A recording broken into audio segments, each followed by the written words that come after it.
What is going on, guys? We're back with another video today. God, it feels like forever since I've made a video.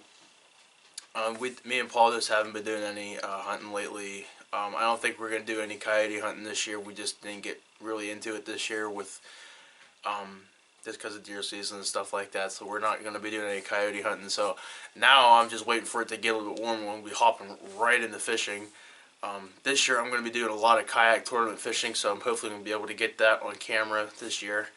Also with trout fishing, I'll be doing a lot of fly fishing and stuff like that. But from today's video, if you can't tell from the title, we're going to be talking about the biggest thing I hear a lot about when it comes to using fishing line for bass mostly, especially braid, is their spider wire. I hear a lot of people talking about it. Some like it, some people don't like it. So I kind of went on Facebook, and I belong to like a kayak bass fishing group, and I did some note taking. I asked a bunch of people why they hate it, why do they like it, why did they sort of use it at first and they switched over to another brand. So I'm going to try and knock this out today with trying to explain why some people do and why some people don't. My opinion personally, that's what I've started off with. Whenever I started using braid, I found out you could use braid. I used spider wire. It was affordable and I thought it was good, but I don't want to get into much of it. I will talk down the road about it. So I have another brand of braid with me. I don't have Power Pro. I use Power Pro also, but I don't have any spools of it, I guess. So I have this other stuff I picked up a long time ago. It's from Gander Mountain, but I'll be comparing that with the Spider Pro in all sorts of ways. So I'll be showing you guys how to do that. I have my side camera going here. I'm gonna, hopefully this works, because last time I did this, my files got corrupted. So I'll be switching between you guys and over here on angles and stuff and showing you up close and personal, because I do have my lighting over here and my phone's mounted on top, so you guys can get a better brightness, color, deal, angle, whatever you want to call it. But I'm gonna go grab some stuff to compare this. I'm gonna do like a float test in the water, because we all know braid floats, but then ends up, I think, slowly sinking. I'm gonna do an abrasion test, because a lot of people complain about abrasion and being broken off a lot of times. Knots slipping because the water from knots. Some braids are differently made, so I'm making all of that. So I'm gonna go get that stuff. I'll be right back. Alright, so I'm back with my goodies. I just got a regular bowl of water. It's a see-through, obviously. So it kind of shows if it does sink, that it'll, you can see it. And then for like the abrasion test, I just got like a regular kitchen knife. This is a paring knife, it says on the side of it, for the abrasion. I'm assuming that would be the best way to do this testing, unless I go get a rock or something and sit there and rub it on the line. But so first on the list of me asking people about what they think of braid, or the spider wire braid, is the price. For this brand right here, spider wire ultra cast 8X, that's like 8 strand, 30 pound, 164 yards. I looked it up on Walmart for what the spool size. It was only $25. So that, I think I did one reel with this only. You might be able to squeeze 2 reels with this, but I just use just for one. So they're going with the price. They're saying this is cheaper than most braids out there, which is pretty accurate, actually. Compared to the Gander, I think I paid maybe, this is 300 yards, so I probably paid maybe $10 more for this. And it doesn't say on here that it's like 4X or 8X, but if you guys want the specs of it, it's 0.34 millimeters. So that is with pricing. second one would be, they're saying the four strand, which is 4X for the spider wire, is cutting your eyelets, especially at the very top of your tip of your rod. There's a lot of that angle bending in the line. That's what it's saying. It's cutting through the eyelets. All my rods are loose, so I usually check them every year. And I just started using this last year, so before I've been just using their regular original spider wire braid, and there's no cuts in them. I mean, it depends on the rod, I guess you get. If you get like a cheaper end rod, it's gonna, I would assume, cut through the eyelets. So I have no problem with that. Some people do. Like I said, it's probably depending on the rod make and all that stuff. Tips, you can get like custom tips put on your rods and stuff like that. So it all comes down to your preference of rod, what you want to spend on one. So that's what that's the 4X. They're saying it's cutting through. I haven't seen it personally. So and then I have wrote down 8 strand. A lot of people are saying don't cut. Like I said, I used that all last year for a good while, and I don't have any cuts or anything in my eyelets. So, me personally on this topic, I think the color lasts longer because usually you get black, green. Now this color is like a chartreuse blue color, and I used it all last year, and it's still the same color, especially like where you tie up on the lure until, I don't know, another 20 feet down the line. The other kinds I have are just the green, like a moss green. They don't, well, they do look, that lost this color, but that's like after 2 years, and I never switched out the color or the line. So that's like 2 years, and now it just turns to like a white grayish color. So that's when I took all the line out of that, and I threw it in with this. So this stuff doesn't really lose its color either, but it does leave a nasty color on your thumb, or if you have like a white reel or anything, it'll show up on your reel. So just be mindful of that. Sometimes with braid, it likes to, when you're fishing a lot and you're casting, all that water moisture in your line ends up like zinging off the line right on your reel or thumb. So if that's a problem with you guys, then just keep that in mind. But some people said about 3 years ago, I don't know how accurate this is, about 3 years ago they said that spider wire changed something in their formula making. I don't know how true that is. I'm not stating that it is. I'm just saying that's what somebody said. But this comes into play with, like I said earlier, the knot slipping. I guess spider wire has like a really heavy, like waxy coating on their line. I really haven't noticed it, but I guess there is. And they said, the guy said they changed it and something isn't holding the knots well, like the lines is slipping through everything. So I've never personally had any issue with a knot slipping. I'm thinking maybe it's user error tying knots and it slipped, but I've tied knots over and over and over again, changing lures, and I've never had this slip. And I've been on the water for 8 to 9 hours on a kayak fishing, so I've never had this issue with spider wire.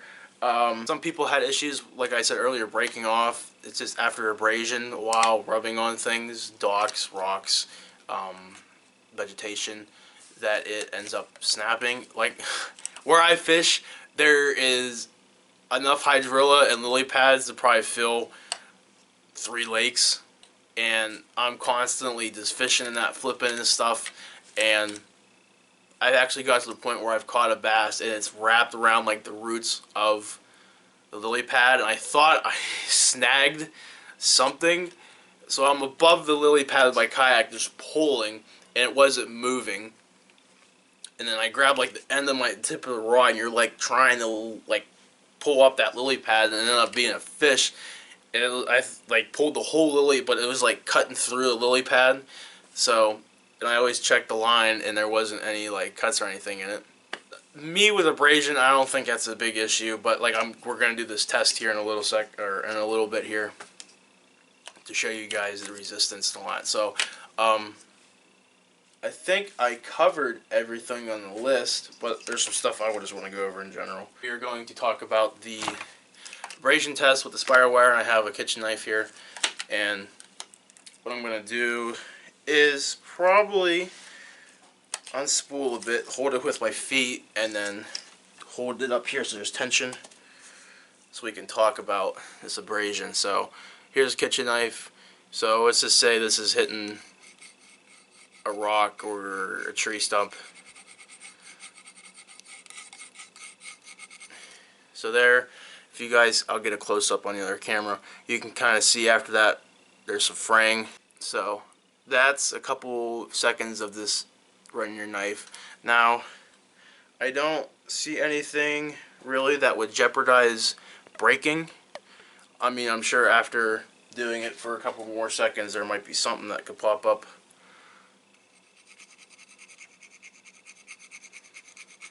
But I'm pushing on it. I'm really getting it with this knife on there, and it's not really doing anything bad. There's a couple big pieces of that braid hanging off, but it looks decent. You can even see on the knife I got some of that fuzz. So, but now we're going to switch back to the abrasion test, and we're going to go with a gander, 30 pound also. Not sure what strand it is, but it is that 0.34 millimeter diameter. So do the same test. Grab this big old section of it here, and I'm going to sit here and just start rubbing on this with this knife. Now, one thing I'm noticing now is this does look tougher already. It's not fraying a whole lot, and I'm taking big long hits on this with this knife, and there's really not much. You guys probably can't even see it. Right between my two fingers here. That's where I've been rubbing, and you can tell the huge difference between what spider wire has going on. And back to rubbing, I'm gonna do like kind of like angled slices. And this is a very sharp knife. I just ran it through the knife sharpener, so it's not like it's a dull knife or anything. I keep dropping the line here. Right, so right here, I'm doing that angled slice, and it's up. See there, now it's got that abrasion. It's got that real fuzzy stuff on there, and I ended up cutting it. So I'm gonna actually go back to the spider wire, do that angled cut, and see if I can't do the same thing. See if it holds up any longer. So I'm gonna go to a new strand. So here's the old part. I'm gonna go up to here. Just start doing that angled. See, now look at that. That lasted not even maybe a second, and it's already cut. So let's go back to the gander again. I just want to do another test on that. See if that was any faster. So get me good tension. My cat is currently sitting below me, and it sees all this fishing line, and it's trying to hit it, and it's gonna get stuck. Get out of here. Go. Get out of here. You're gonna get stuck. Anyway, so back to here. We're stuck on a log or something, and you're rubbing. So there may be a little, gander may have been a little bit longer. So that's one thing. The cutting aspect is a little much, but that rubbing I did with the knife up and down, it kind of shows who's a little bit more tougher. But yeah, spider wire, 25 bucks for a 164 yard spool, 30 pound, 8X. You can't beat that. You can find this usually in any of your stores. I think Walmart, well yeah, I just saw online. Walmart sells it. I don't know if they sell it in store, but usually like most of your big name stores sell spider wire. So yeah, that's kind of this is gonna wrap up the video. I didn't want to take a whole day. Well, I shouldn't say take a whole day, but I don't want to put a lot of time into making this video. I just want to make a little short video about it. But nothing's really been happening with hunting and stuff like that. It's kind of dying down now. It's fishing season starting. It's March right now in Pennsylvania, so everything's it's like in between heating up and still cooling. Like yesterday it was just snowing, a little flurry, but this week coming it's gonna be like in the 60s, so it's kind of like that goofy temperature climate stuff. So, but I'm going to be busting out the kayak again this year, doing a lot of tournaments with my Facebook, or not my Facebook group, but the one I belong to. It's the Kayak Anglers Laurel Highlands chapter. If you're within the Laurel Highlands area, or maybe Western PA, go check out their Facebook. It's Kayak Anglers Laurel Highlands. They do all sorts of tournaments. They do like 6, 7, I believe, every year. And if you go on the Kayak Anglers website, you can sign up and be a member, and you can actually go fish different chapters. There's like 5 or 6 chapters, I believe, within Pennsylvania. There's the regions and all that stuff. But there's a bunch of great guys in them, in the groups. They'll help you out with anything. Any questions or anything like that. They're great. This guy's Talk to Fish about. You can talk about kayaks, all sorts of stuff. They know more than I do. Way a lot more. So, I'm going to do a lot of bass tournaments this year. Hopefully, I have my camera here, and it's like a hand cam, whatever you call it. I'm not sure if I'm going to run this, or I have a GoPro 7, but I'm still trying to figure out, like, I know guys run them in the back up on a pole, and they have a big power cord that comes down the pole, and you plug it in, and you can charge it, and there's a big battery box, stuff like that.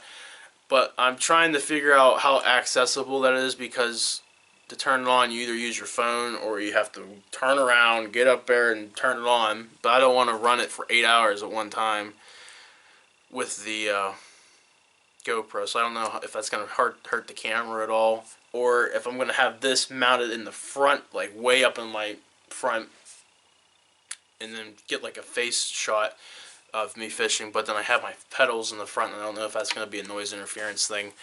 I'm going to try and get a wireless mic set up so it's more clear talking. But, anyway, just to wrap everything up about that. So this video is all about spider wire. This isn't sponsored or anything like that. I'm just trying to put this tail, we'll go with tail, to rest about people hating on spider wire.